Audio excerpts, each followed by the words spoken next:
Hello, great people. Welcome back to Global Happenings. Today, we're so excited to have you again. There are a lot of doubts if Igbo presidential aspirant, will emerge from PDP or APC. And these doubts have triggered the youth of Southeast to make it very clear what their standpoint is as it has to do with the presidency of Nigeria come 2023. And for them, it's either an Igbo presidency or the other side, which we are going to reveal in a jiffy. But before we do that, if you've not subscribed to our channel, kindly hit on the red subscribe button and also the bell icon so that you can get notification anytime we publish our videos. Now, according to the news, the coalition of Southeast Youth Leaders, COSEYL, the APEC Socio-Cultural Youth Group in the Southeast geopolitical zone, says attempt by the All Progressive Congress, APC, People Democratic Party, PDP, and other political parties to zone presidential ticket to other regions would resort to the declaration of Biafra. The statement issued on Thursday by the President General of COSEYL, Goodluck Ibem, alleged that the two major political parties have concluded plans to zone tickets to the north.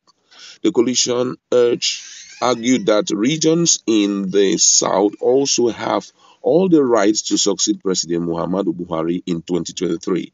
According to the coalition, it is unconstitutional, a treasonable offense, and a defiant suspension of the Constitution of the Federal Republic of Nigeria for anyone to throw away the rotation of the office of the president between the North and the South as encapsulated in the federal character principle in the Nigerian Constitution.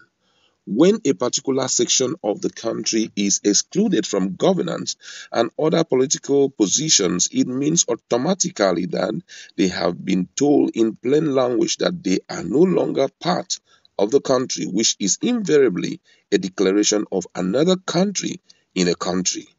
We want our brothers from the north to know that the south is not begging for the position of president of Nigeria, but it is our constitutional right to produce the Nigerian president come 2023. The same way the Nigerian government explored the oil deposit in the south as a property of the federal government, so also it is the right of Nigerians from the south to produce the president of Nigeria come 2023. And I really love how explicit these guys are in respect to this issue, because already the ears of Nigerians have been filled with a lot of political news. There's one I saw in Sahara Reporter. I think my colleague is going to bring that to you, and it has to do with what the content of the form that was issued out by APC nomination form.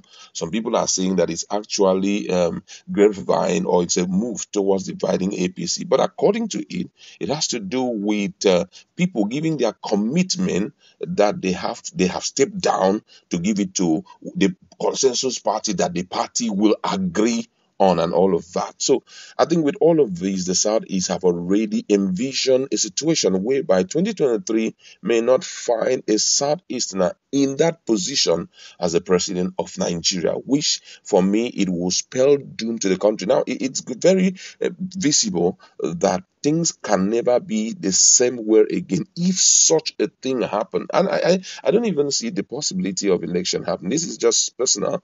If at the end of the day, APC come out with a northerner as, flag bearer, and also in the PDP also with a northerner as a bearer, I don't think, as a ticket bearer, I don't think it will all go well. And if that happens, it therefore means that we have swept under the carpet justice, equity. We have swept under the carpet the issue of federal character principle.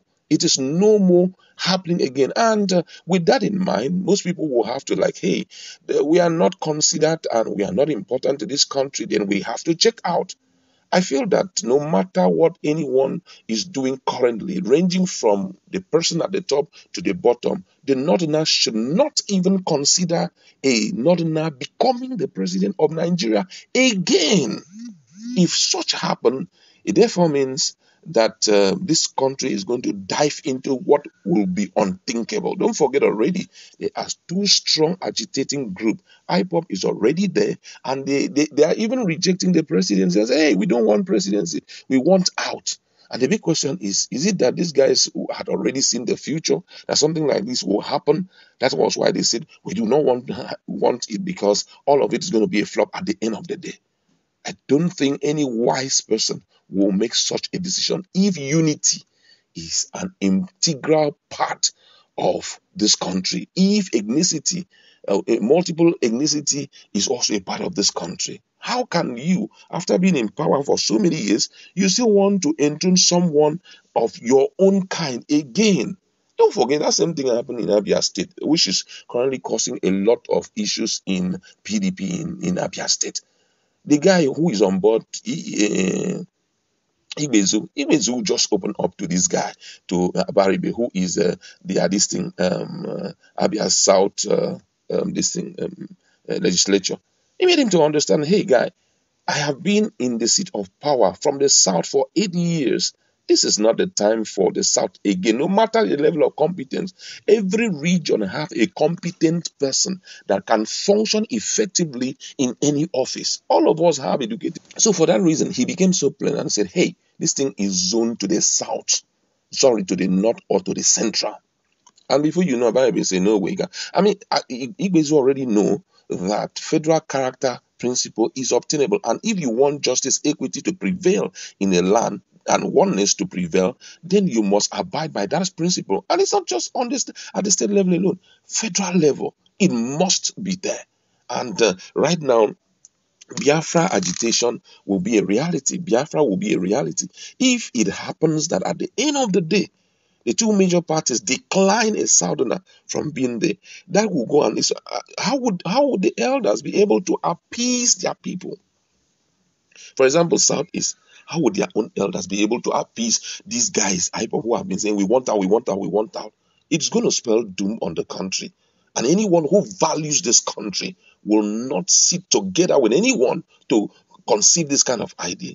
Ndume, Ndume Ali, who is one of the northern distinct senator, came out so plain and made Lawan, when they talked about the issue of consensus candidate coming from the Senate.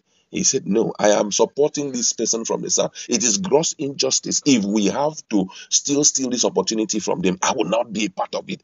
That is what should happen. I mean, when we talk about unity, how can we bet unity, or how can we sustain unity with injustice? It can never happen. As far as there's injustice, unity can never live there. You understand? So right now, wisdom demand that even our own Southerners who are vying for this position, they have to be smart. There are a lot of things that they need to bring to the public glare and say, public, see it, see as it do, so that everyone should know what to do and how to do it. If it's going to be a case of saying, let us have a Southern party, okay, let's go ahead and have a Southern party. You understand? Because the issue of a Northerner coming again on board is a big slap on the Southern, and they are nothing more than a minority, and they are not useful. We have great hands who can handle this country from the South, from the Southeast precisely. We have many of them capable hands that can turn the narrative of this country already. Look at the situation we have found ourselves. Nigeria, mention Nigeria outside the country. Nobody gives any regards to it. You understand? We beg the president. We beg other northern stakeholders, those who call themselves northern elders. Elders, what beautify one as an elder is when he speaks with great wisdom. That is what beautifies him. Who has no sentimental attachment to ethnicity and the likes. That's when you beautify your eldership. But by the time you begin to speak as if you are putting water in your mouth, it therefore means that you are not worth being an elder. I feel that even the northern elders should come to a compromise, should have a standpoint in respect to this and say, no, injustice is one thing that we cannot support. And the same thing with other people who have been saying it. I like to leave it there. Go to our conversation. Let's interrupt. Thank you.